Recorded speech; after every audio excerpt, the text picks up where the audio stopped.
بسم الله الرحمن الرحيم. اول حاجه عايزين نحمد ربنا اللي لعيبه الزمالك دخلت معانا السنه الجديده ووصلوا الحمد لله. اللعيبه دي كانت اخرها 2022، ما عرفوش السنه الجديده غير النهارده الحمد لله، بس الحمد لله اللي هم وصلوا. ليه الواحد بيقول كده؟ لعيبه الزمالك لعبوا 10 مباريات في السنه الجديده، خسروا 6 وتعادلوا 2 وكسبوا 2 في كاس مصر ودوري ابطال افريقيا وفي الدوري المصري.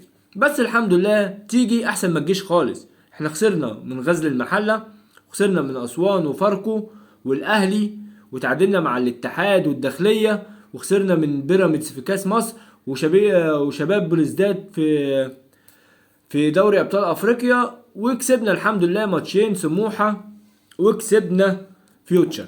وعلى فكره فيوتشر جامد وسموحه كويس يعني مش وحش، بس الحمد لله اخيرا اللعيبه فاقت وحسوا شويه على الدم، وعرفوا قد ايه الجماهير بتتعب عشانهم، واللي كلنا دمنا بيتحرق عشان خاطر النادي ده.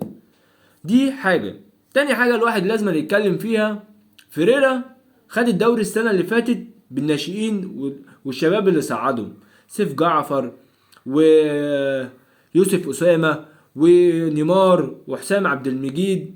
الناس دي كويسة جدا، يعني انت هم دولت اللي خلونا ناخد الدوري على الاهلي وبيراميدز والناس دي. انت ليه قعدتهم في السنة دي؟ يعني ليه ما اعتمدتش عليهم؟ ودليل لما اعتمدت عليهم اللعيبه ادت، يعني نيمار ما شاء الله عليه، سيف جعفر لما بينزل ما شاء الله عليه، عندك يوسف اسامه كويس جدا ما شاء الله عليه، عندك حسام عبد المجيد كويس، يعني غلط غلطه الماتش اللي فات بس كويس واقف على حيله. فيعني فريرا بطل عناد مع نفسك، يعني انت بتعاند نفسك. لو انت بتعاند، انا بعتقد ان فريرا ده هو بروفيسور. الراجل ده بيعلم اللعيبه ازاي تقف في الملعب، وانا مقتنع بيه جدا. بغض النظر بقى على التخاريف اللي كانت بتحصل الماتشين اللي فات، مره هو يقعد ما يقومش ومره يمشي ومره يجي، هي مشاكل اداريه كلها. بس انا شايف يعني لعبت الزمالك الناشئين، والله لو اعتمدنا عليهم مش هنحتاج اي حد تاني. فاتمنى من فيريرا اللي هو ما يعاندش مع نفسه.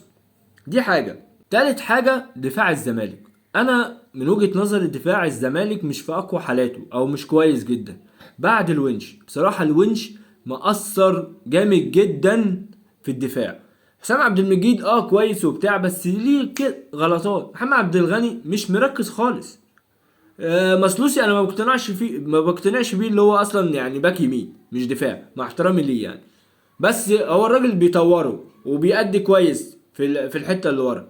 بس انا شايف الونش، يعني دفاع الزمالك في حاجات بتيجي علينا يعني غريبه، بتعدي من تحت رجلينا، بنتزحلق بطريقه غريبه.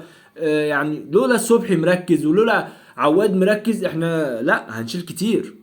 احنا الماتش اللي فات بتاع شباب بلوزداد، الدفاع كان عندنا مفيش خالص، يعني عواد الحمد لله اللي احنا خسرنا واحد بس.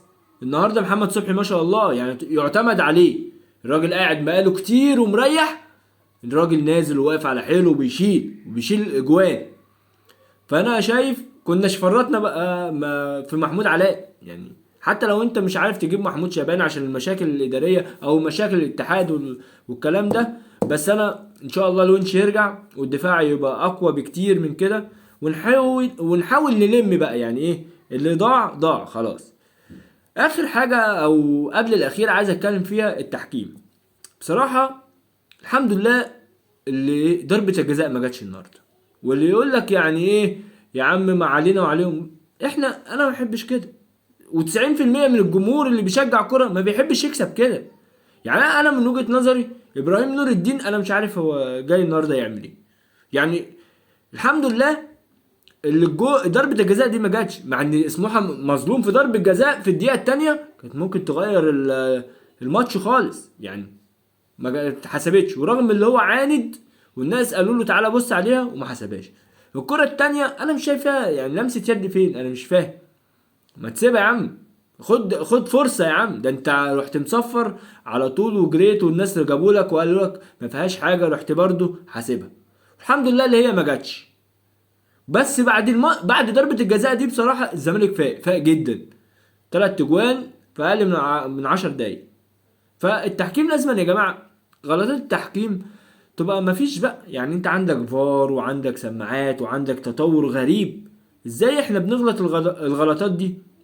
ده بالنسبه للتحكيم. واخر حاجه بقى الترتيب دلوقتي، الحمد لله الزمالك وصل للمركز الرابع، بس لسه منتظر المقاولين، لسه ناقص له ماتش. الاهلي لعب 15 ليه 37 بونت، وبيراميدز لعب 17 ليه 34، وفيوتشرز لعب 17 34، والزمالك 18 وليه 30 بونت، وناقص المقاولين ليه مباراه، لو كسبها هيبقى 34 هيعدي الزمالك، ونتمنى اللي هو ما يكسبهاش. ولو انت لسه بتسمعني، ريت تشترك في القناه وتفعل زر الجرس وتعمل لايك. سلام.